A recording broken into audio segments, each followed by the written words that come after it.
छत्तीसगढ़ विधानसभा में धर्म स्वातंत्र्य विधेयक का 2026 पारित हो चुका है। विधानसभा में लंबी चर्चा के बाद विधेयक को पारित किया गया है। ये बड़ी जानकारी आपको दे रखे हैं। विपक्ष की गैर मौजूदगी में विधेयक पारित हुआ है, तो विपक्ष ने सदन से इस विधेयक के पेश होने के बाद ही वॉकआउट कर दिया था, लेकिन सदन में विधेयक पेश हुआ, उस पर लंबी चर्चा हुई और चर्चा के बाद अब इस विधेयक को पारित कर दिया गया है। तो ये बड़ी जानकारी इस वक्त आपको दे रखे हैं छत्तीसगढ़ विधानसभा से जुड़ी हुई। छत्तीसगढ़ धर्म स्वातंत्र्य विधेयक का 2026 पारित हो चुका है।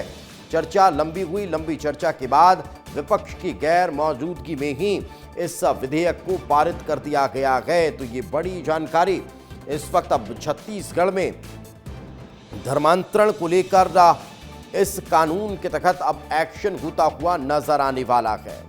तो धर्मांतरण के खिलाफ ये बड़ी तैयारी सरकार की नजर आ रही है।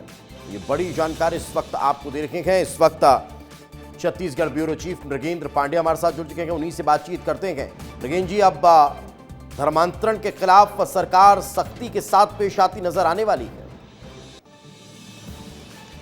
निसंदेह देखिए, बीजेपी का पूरा एजेंडा था कि अवैध धर्मांतरण जो हो रहा है, चाहे बस्तर में हो या सरगुजा में, पूरे प्रदेश में अवैध तरीके से जो धर्मांतरण हो रहा है उसके खिलाफ कानून लाना। आपने देखा कि जब विधानसभा चुनाव था उस समय प्रधानमंत्री नरेंद्र मोदी, केंद्रीय गृह मंत्री अमित शाह, तमाम लोगों ने, भाजपा के नेताओं ने वादा किया था कि हमारी सरकार बनेगी तो अवैध धर्मांतरण पर रोक लगाएंगे। और आप देखिए 2 साल बाद पूरे अध्ययन करने के बाद इस कानून को लाया गया, विधानसभा में पेश किया गया और ये पारित हो गया है। अब ये कानून राज्यपाल के पास जाएगा और उसके बाद एक्ट बनके ये पूरे प्रदेश में लागू हो जाएगा। कुल मिलाकर आप अवैध तरीके से जो जबरिया धर्मांतरण होता है या प्रलोभन देकर होता है या सामूहिक रूप से बड़े पैमाने पर लोगों को अलग अलग तरीके से बरगला कर जो धर्मांतरण होते थे उस पर कहीं न कहीं रोक लगेगी। लेकिन मृगेंद्र जी, एक सवाल यहाँ पर ये खड़ा होता है कि विपक्ष ने आखिर इससे एकाएक किनारा क्यों कर लिया? इस विधेयक को जब पेश किया गया तो इस पर गंभीरता से चर्चा होनी चाहिए थी, इस पर बात करनी चाहिए थी। जिन बिंदुओं पर विपक्ष को नाराजगी है उसे सदन में रखना चाहिए था, लेकिन एकाएक इससे दूरी बनाने के पीछे की वजह क्या है?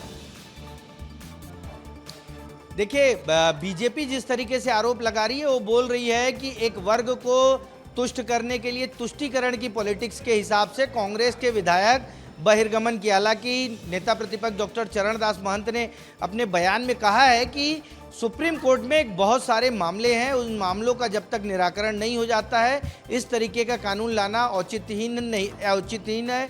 इसको विधायकों की एक कमेटी बनाया जाए, पहले उसका अध्ययन हो, विधायकों की राय ली जाए, उसके बाद किया जाए। कुल मिलाकर देखिए, अगर पॉलिटिकल बात की जाए तो ये कांग्रेस का एक पॉलिटिकल स्टैंड है कि इस पूरे विधेयक पर, इस बिल पर चर्चा न की जाए। लेकिन जिस तरीके से बिल आया है और बस्तर से लेकर सरगुजा तक जिस तरीके से धर्मांतरण के मामले आ रहे हैं उसके लिए कानून बहुत कठोर है, कड़े हैं। आप देखिए अलग अलग राज्यों का, 11 राज्यों में पूरा इस तरह का कानून है, लेकिन जितना कठोर कानून छत्तीसगढ़ के बिल में लाया गया है, आप देखिए 5 साल से लेकर आजीवन कारावास तक की सजा का प्रावधान है, जुर्माना बहुत ज्यादा है और बहुत सारी महत्वपूर्ण बातें। आप धर्मांतरण करने जा रहे हैं तो जिला प्रशासन को, कलेक्टर को जानकारी देना है, अनुमति लेना है, अखबारों में प्रकाशन। मतलब इस कानून को बहुत ही गंभीरता से बनाया गया है, बहुत ही मजबूती से बनाया गया है। जो प्रदेश में धर्मांतरण हो रहा है उसे रोकने की दिशा में बहुत बड़ा कानून है। बिल्कुल, लेकिन मृगेंद्र जी, एक बड़ा सवाल यहाँ पर यह खड़ा होता है कि फिर क्या इसकी कोई प्रक्रिया होगी? क्या मॉनिटरिंग के लिए कोई कमेटी बनाई जाएगी अलग अलग लेवल पर, जो निचले स्तर पर अगर कहीं कोई जबरिया धर्मांतरण को रहा है तो उस पर नजर रखें? नहीं, अभी फिलहाल कमेटी का कोई जिक्र नहीं है, लेकिन निचले स्तर से लेकर ऊपर के स्तर तक जहां भी अवैध तरीके से, आप इस बात को समझिए, धर्मांतरण एक अलग चीज है और अवैध धर्मांतरण अलग चीज है। धर्मांतरण में अपनी मर्जी से आदमी जा सकता है, वो उसके मौलिक अधिकार हैं। लेकिन अगर किसी को प्रलोभन दिया जा रहा है, किसी को लालच दिया जा रहा है, पैसे का हो, इलाज का हो या तमाम चीज़ों का, उस तरीके से अगर धर्मांतरण कराया जा रहा है तो वो गलत है और इस कानून में उसको उस पर कार्रवाई करने का अधिकार दिया गया है। सजा का बहुत बड़ा प्रावधान है, आजीवन कारावास हो सकती है। ये मुझे लगता है देश के किसी भी राज्य में इस तरह का कानून नहीं है जो आजीवन कारावास की सजा सुनाता हो। तो एक सख्त कानून जो है वो अब छत्तीसगढ़ में अवैध धर्मांतरण के खिलाफ नजर आने वाला है। फिलहाल बहुत बहुत शुक्रिया मृगेंद्र जी, इस तमाम जानकारी के लिए हमारे साथ चर्चा में जुड़ने के लिए।